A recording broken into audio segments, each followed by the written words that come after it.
Hola a todos, este es el primer vídeo de una serie de vídeos que van a formar una especie de mini curso de instalaciones eléctricas de interior, es decir, las instalaciones eléctricas de la vivienda, ¿vale? Vamos a ver cosas como los circuitos eléctricos básicos, algo de normativa y reglamentación, las instalaciones eléctricas en la vivienda, hablaremos también de los conductores eléctricos, las canalizaciones y las envolventes, las protecciones eléctricas, las instalaciones eléctricas, pero en este caso serían de edificios y también de industrias.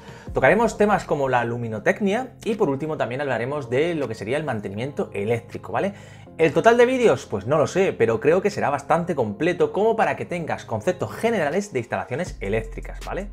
Espero que te sirva de ayuda este curso. Tan solo te voy a pedir una cosa para ayudarme a ayudarte. Con solo darle a me gusta y suscribirte, me ayudas mucho con el canal y me animas pues a seguir haciendo vídeos. Y bueno, dicho esto, empezamos con el primer vídeo del curso y de lo que vamos a hablar en este vídeo es de los elementos básicos de los circuitos eléctricos.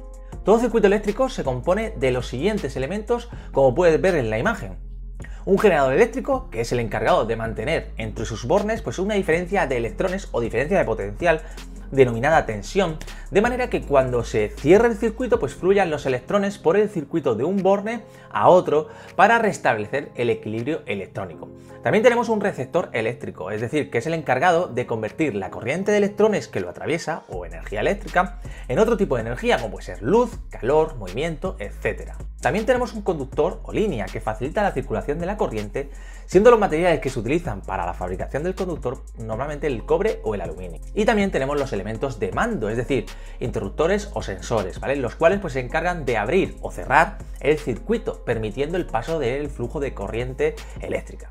Vamos a hablar de cada uno de los elementos. Empezamos por el generador eléctrico. Las dos formas de generar energía eléctrica son la corriente continua o CC y la corriente alterna o CA, ¿vale?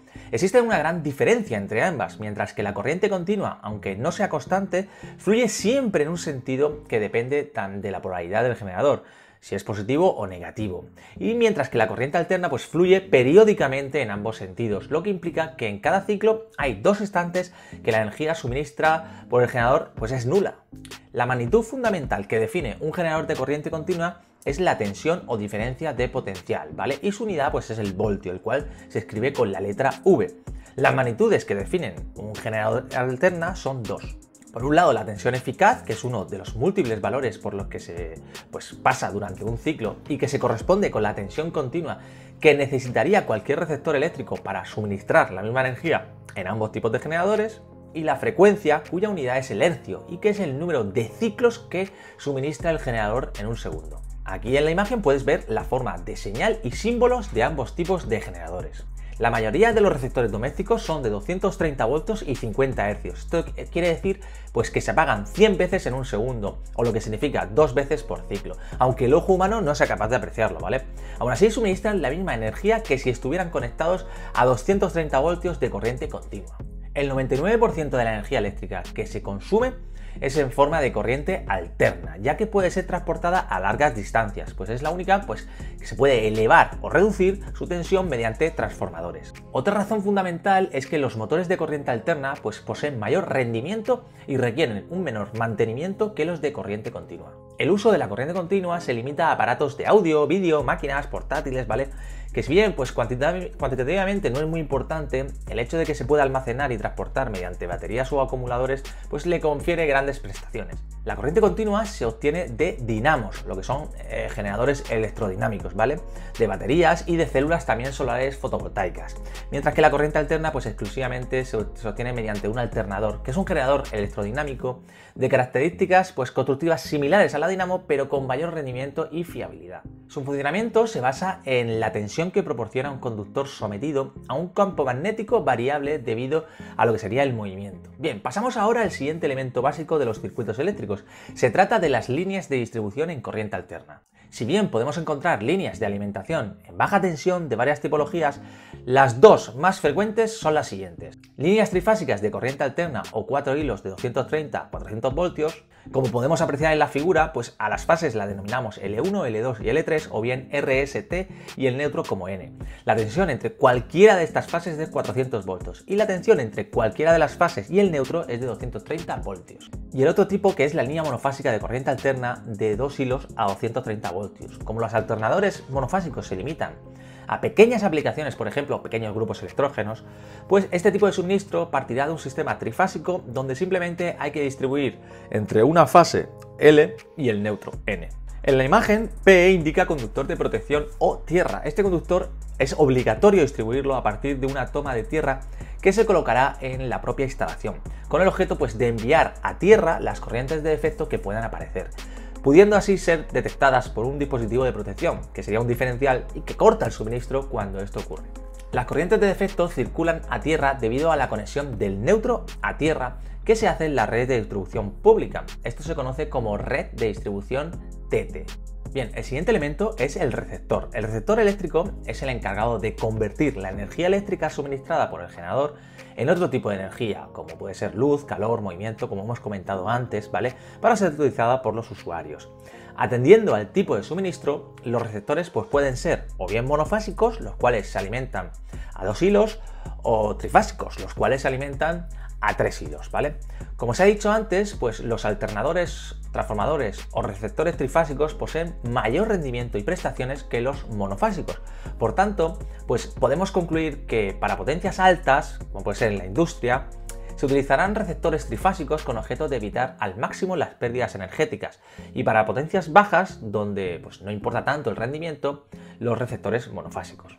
Los receptores incluyen normalmente una placa de características donde se indican las magnitudes y datos más significativos del mismo. Una vez vistos los receptores, pasamos ahora a los conductores o líneas. Se denomina cable eléctrico al conjunto formado por uno o varios conductores y el aislante que los recubre, así como los posibles revestimientos que garanticen su protección. Si bien la tipología de cables es muy amplia y se estudiará con mayor profundidad en los siguientes vídeos, ¿vale? Pues conviene tener claro que las características principales del conductor son el material conductor fabricado de cobre o aluminio y su sección, y también los materiales aislantes que lo recubren. Aquí puedes ver, por ejemplo, una manguera monofásica, fase neutro y toma tierra. Para líneas de distribución eléctricas en interiores, los conductores deben ser fácilmente identificables, ¿vale? Identificación que se realiza, pues bien, seguramente por el color que presenta el aislamiento, siendo estos los siguientes, ¿vale? El negro es la fase, el L1 o R que hemos dicho, el marrón es la fase L2 o S, el gris es la fase L3 o T, el azul claro, que es el neutro o N que hemos comentado, y el verde amarillo es el conductor de protección o conductor de tierra, ¿vale? O lo que hemos visto por ahí, el PE, ¿vale? En instalaciones monofásicas las líneas de fase serán de color negro o marrón y el color gris se utiliza para identificación de circuitos. Y por último vamos a hablar del sensor o interruptor. En esta parte del circuito se incluye no solo el interruptor convencional que accionamos manualmente, sino todos los sensores cuya finalidad pues, será igualmente la apertura o cierre de un contacto. En el término sensor se incluyen todos aquellos dispositivos que accionan un contacto cuando captan una señal externa, como puede ser por ejemplo el interruptor, ¿vale? Por pulsación manual, el pesostato por la presión de un fluido, el termostato, que sería por la acción de la temperatura, el interruptor horario, que sería por el tiempo, ¿vale? Y otros tales como el detector de movimiento, sensores crepusculares, sensores de viento, solares, de lluvia y un largo etcétera de sensores que ya veremos en otros vídeos. Dada la gran variedad de sensores existentes, pues se va a profundizar en estudio a lo largo de este curso, ¿vale? De instalaciones eléctricas de interior. La principal característica es la intensidad máxima que es capaz de conectar o desconectar. Generalmente va acompañado de un segundo valor que se corresponde también con su intensidad máxima. Si el receptor o carga que vamos a conectar es inductivo, claro. Por ejemplo, si en un interruptor horario aparece la inscripción 16 o 10 amperios, querrá decir que es capaz de soportar 16 amperios si se accionan cargas resistivas y 10 amperios si se accionan cargas inductivas. Y bueno, esto ha sido todo por este primer vídeo, ¿vale? Arriba te voy a dejar los siguientes vídeos del curso cuando salgan. Bueno, así que nada, nos vemos en el siguiente vídeo. Hasta luego.